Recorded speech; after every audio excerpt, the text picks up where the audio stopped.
ಮಜ್ಜಿ ಮಸಾಲ ಎಂತ ಅಡಿಗೆಯ ರುಚಿಯಾಗೋ ರಹಸ್ಯವು 20 ರೂಪಾಯಿ. ನಮ್ಮ ಮೆಟ್ರೋ ಪ್ರಯಾಣಿಕರಿಗೆ ಬಿಗ್ ಶಾಕ್ ಎದುರಾಗ್ತಾ ಇದೆ. ಮೆಟ್ರೋ ಪ್ರಯಾಣಿಕರಿಗೆ ಮತ್ತೆ ದರ ಏರಿಕೆಯ ಬಿಸಿ ತಟ್ಟಲಿದ್ಯಾ ಎನ್ನುವಂಥ ಪ್ರಶ್ನೆಯೂ ಎದುರಾಗಿದೆ. ನೋಡಿ, ಮೆಟ್ರೋ ಟಿಕೆಟ್ ದರ ಏರಿಸೋದಕ್ಕೆ BMRCL ನಿರ್ಧಾರವನ್ನು ಕೈಗೊಳ್ಳಲಾಗ್ತಾ ಇದೆ ಎನ್ನುವಂಥ ವಿಚಾರಗಳು ಓಡಾಡ್ತಾ ಇದೆ. ನಮ್ಮ ಮೆಟ್ರೋ ಪ್ರಯಾಣಿಕರಿಗೆ ಸಹಜವಾಗಿ ಇದು ಶಾಕಿಂಗ್ ನ್ಯೂಸ್. ಮೊದಲು 30 ರೂಪಾಯಿ ಕೊಟ್ಟು ಓಡಾಡ್ತಾ ಇದ್ವಿ, ಇವಾಗ 60 ರೂಪಾಯಿ ಕೊಟ್ಟು ಓಡಾಡೋ ಪರಿಸ್ಥಿತಿಲಿ ಇದ್ದೀವಿ ಅಂತ ಈಗಲೂ ಜನ ಬೈಕೊಂಡೇ ಓಡಾಡ್ತಾ ಇರೋದು. ಇಂಥ ಗ್ಯಾಪಲ್ಲಿ ದಿನನಿತ್ಯ ಓಡಾಡೋರಿಗೆ ಸಹಜವಾಗಿ ಇದು ತೊಂದರೆನೇ ಅಲ್ವಾ? BMRCL ನಿರ್ಧಾರಕ್ಕೆ ತೀವ್ರ ಆಕ್ರೋಶವನ್ನು ವ್ಯಕ್ತಪಡಿಸ್ತಾ ಇದ್ದಾರೆ ಸಾರ್ವಜನಿಕರು.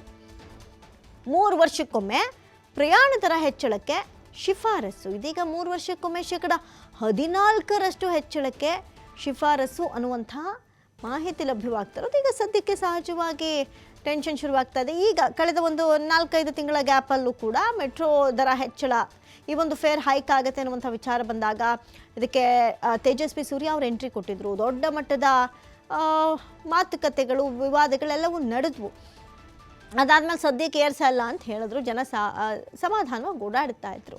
ಆದರೆ ಈಗ ಮತ್ತೊಮ್ಮೆ BMRCLನ ಈ ನಿರ್ಧಾರಕ್ಕೆ ಜನ ಕಂಗಾಲಾಗ್ತಾ ಇದ್ದಾರೆ. ಈಗ ಬಹಳಷ್ಟು ಪ್ರತಿನಿತ್ಯ ಓಡಾಡೋರಿಗೆ ಭಾರಿ ತೊಂದರೆ. ಈಗ ದೂರಕ್ಕೆ ಓಡಾಡೋರಿಗೆ ಅಥವಾ ಯಾವುದೋ ಒಂದು ಟೆನ್ಷನಲ್ಲಿ ಇವತ್ತು ತುಂಬ ಲೇಟ್ ಆಗುತ್ತೆ ಅಂತ ಓಡಾಡೋರಿಗೆ ಪರವಾಗಿಲ್ಲ, ಸದ್ಯಕ್ಕೆ ಬೇಗ ಹೋಗಿ ತಲುಪಿದ್ರೆ ಸಾಕು ಅನ್ನುವಂಥದ್ದಿರುತ್ತೆ.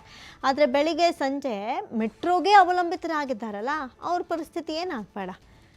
ನೋಡಿ, ಈಗಾಗಲೇ ಎಲ್ಲದರಲ್ಲೂ ಕೂಡ ದರ ಹೆಚ್ಚಳ ಆಗೋಗಿದೆ. ಆ ಅನಿವಾರ್ಯತೆಯನ್ನು ಜನ ಈಗಲೂ ಕೂಡ ಕಷ್ಟಪಟ್ಟು ಜೀವನ ನಡೆಸ್ತಾ ಇದ್ದಾರೆ. ಜೀವನ ಕಟ್ಕೊಳ್ಳೋದೇ ದುಸ್ತರ ಆಗ್ತಾ ಇದೆ. ಎಲ್ಲವೂ ಒಂದಾದ್ಮೇಲೆ ಒಂದು ಹೈಕ್ ಆಗ್ತಾನೇ ಇದೆ. ಅದರಲ್ಲಿ ಪ್ರಮುಖವಾಗಿ ಮೆಟ್ರೋ. ಈಗ ಬಹಳಷ್ಟು ಜನ ಮೆಟ್ರೋಗೆ ಅವಲಂಬಿತರು. ಒಂದು ಕಡೆಯಿಂದ ಒಂದು ಕಡೆ ಹೋಗಬೇಕಂದ್ರೆ ಮೆಟ್ರೋಗೆ ತುಂಬ ಡಿಪೆಂಡ್ ಆಗಿದ್ದಾರೆ.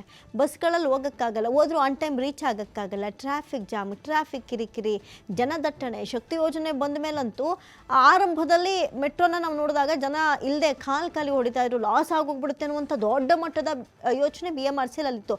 ಅದಾದಮೇಲೆ ಆಯಿತು ನೋಡಿ, ಭಾಳಷ್ಟು ಜನ ಓಡಾಡೋದಕ್ಕೆ ಶುರು ಮಾಡಿದ್ರು. ಮೆಟ್ರೋ ಫೇರ್ ಕೂಡ ಹೈಕ್ ಆಯಿತು. ಇದೆಲ್ಲದರ ಗ್ಯಾಪಲ್ಲಿ ಈಗ ಮತ್ತೆ ಮೆಟ್ರೋ ದರ ಏರಿಸೋದಕ್ಕೆ BMRCL ನಿರ್ಧಾರ ಕೈಗೊಂಡಿದೆ ಅಂದ ತಕ್ಷಣ ಜನ ತಲೆ ಮೇಲೆ ಕೈ ಇಟ್ಕೊಳ್ತಾ ಇದ್ದಾರೆ.